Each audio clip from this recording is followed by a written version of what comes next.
Subscribe to The Honest Critique for current affairs, movie, book, and product reviews. Also, make sure you press the bell icon to get notified whenever we upload a new video.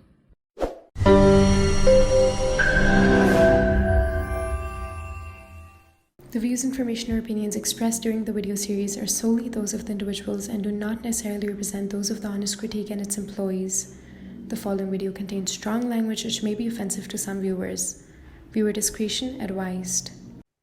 Hello and welcome to a very special episode. We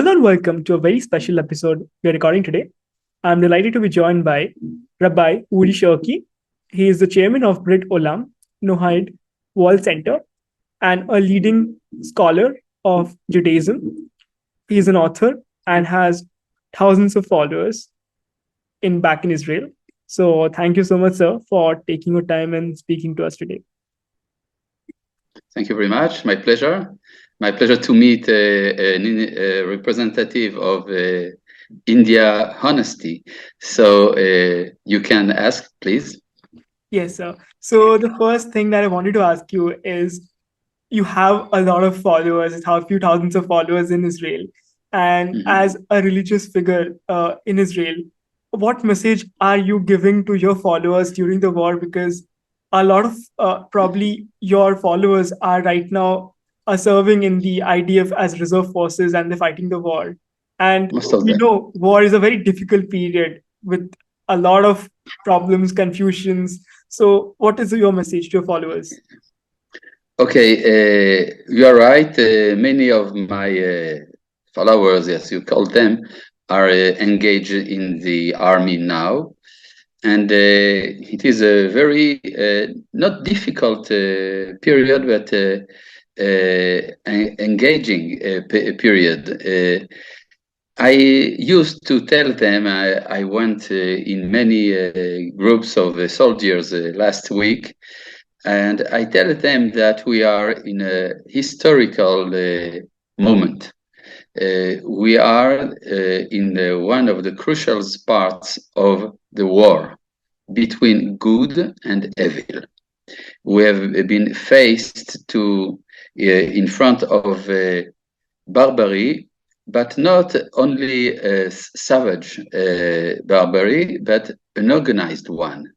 And this connection between barbaric behavior and planification, organization of the evil, it is a thing that we did not met from the times of the Holocaust, from the Nazi period. And I suppose that there is an expectative movement from all humankind to know what the people of Israel, how we as the Jews, how do we react to such a phenomenon?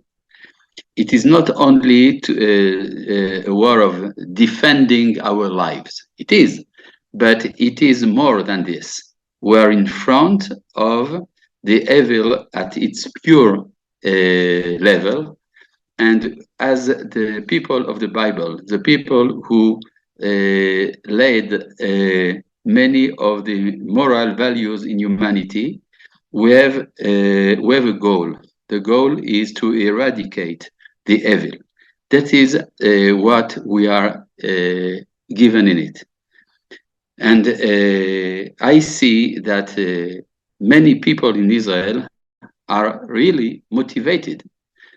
They have a motivation very great to success, not only because we want to live, but also because we want to bring the success of the good against the evil.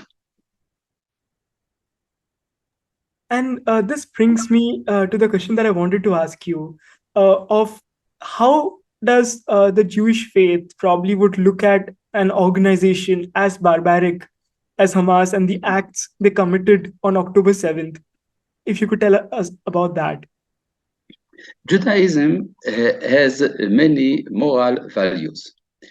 And I would say that the core of the Jewish morality is the unification of values.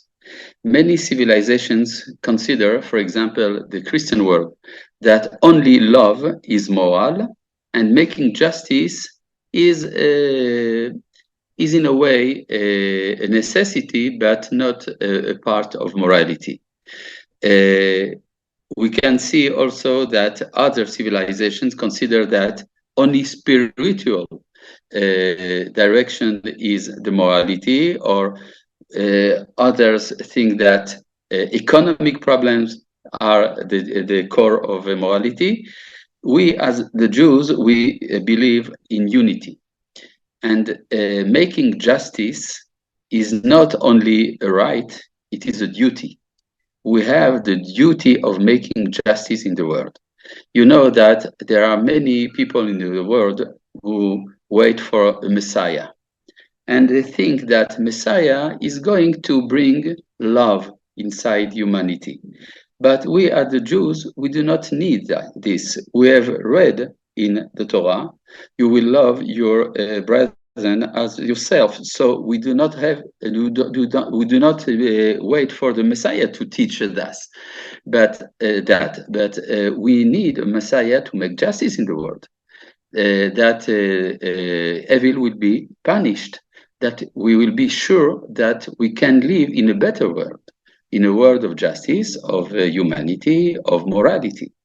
So as a Jewish people, we are here to bring the faith that evil is not forever, that we will bring a better world, and we are working for this. We are in the core, the real core of this process. And that's a very beautiful explanation. And that actually brings me to what I want to ask you next about. We've seen how religion actually has been closely associated with war in Islam. And we have seen that example in Hamas as well, of how they believe that it's their religion that drives them to fight the war, actually. Now, when the Jewish nation is actually going for a war to fight this evil, could you explain to our viewers of how war is looked at from Judaism? Yes. It is often said that there is a connection between war and religion. But I think that it is not true, because many wars have been done by atheists, especially in 20th century. War is the defectuous nature of men. Sometimes religion is also used to justify, to validate violence, but the violence is inside the human nature. I can hope that it is real that Islam has promote war as a way of spreading faith, but it is not an absolute. We can hope that inside Islam itself would be a kind of evolution. I personally have been in contact with the Muslim leaders, and I know that they reject absolutely terrorist attacks and terrorist violence. So we can hope that there may be a reconciliation between the descendants of Abraham from Ishmael and Israel. It is not for today, but maybe it will be for tomorrow. And are there any specific verses from the Bible or from the Torah you can tell us about how war has been looked at? You know that our prophets have been the first to say that will come a day in which there will be no war, and the nation will not prepare a war against another nation. It is in Isaiah. It is also in Zechariah. and we have this hope deeply in our heart. We are optimistic, but not naive. We know that optimism is a way of considering the whole historic evolution, but we know that it goes through very difficult moments. As the Jewish people, we know we have known a lot of disasters, and we are not ready to repeat such events. We hope, because we are the pupils of our prophets, that in the end it will be good. In the way we have problems, but we are the students of our prophets. And I was in a trip a few months ago in India and in Andhra Pradesh, and I met there a lot of very kind people who do not know what violence is. And I can hope, and I'm sure that India stands in our side when we are in a so difficult war against evil. I have a couple of last questions for you. So one of them I want to ask is, often at times when we go through loss, there is, especially at a time on October 7th, we have seen the incidents. Often we would like to seek revenge as the first option.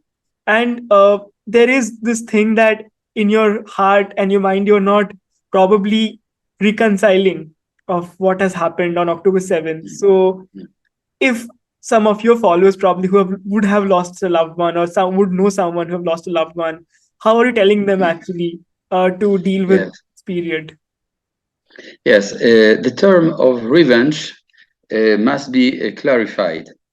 There is a difference between the feeling of revenge, which is not positive, but making revenge is a part of justice. Who give death to his fellow man has no right to live by himself, and we must understand that revenge is an important element in bringing the world to a better world. We the Jews who do not who don't like to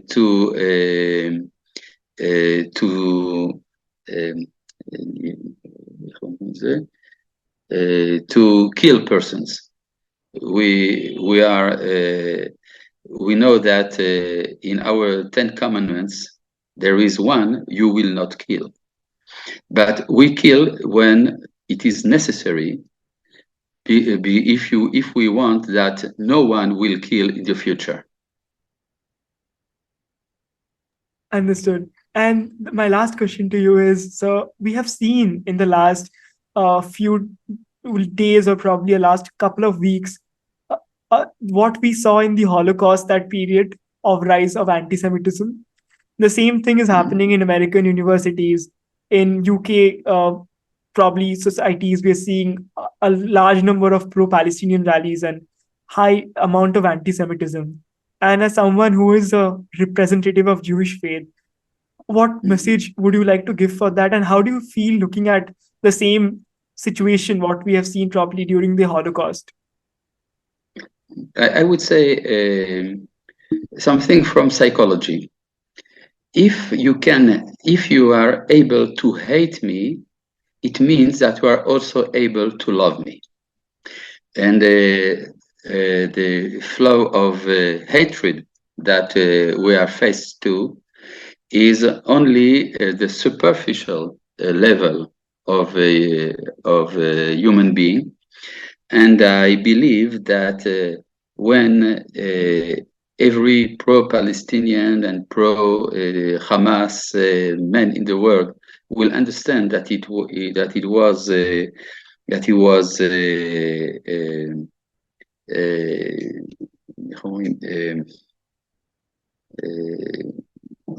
he was led by the opposite of truth, by Lies. lies. Okay, excuse me. That he was led by lies. There will be a huge movement of return, what we call in Hebrew teshuvah, coming back to the real moral identity of the man, because we believe that man is fundamentally good and the evil is outside. It is from the outside level of his identity, and we have to be patient. But why is, sir, the Jewish faith so misunderstood actually? And we're seeing it's probably very misunderstood that people, except probably in India, if you see, Jews has never faced any persecution. And that is something we take pride in. But also, sir, if you look around the world, it's one of the most misunderstood faith where people are facing a lot of challenges. Yes, India is very special. It is the most spiritual nation in the world, and when you live for finding spiritual meaning, so you are not occupied by hating your fellow man, and so I think it will be very important in the future to strengthen the relationship, not only political, but also cultural, between India and our people. Sure, sir. So that's a very positive note to end the conversation. Thank you so much, sir, for taking your time and speaking to us. Thank you very much.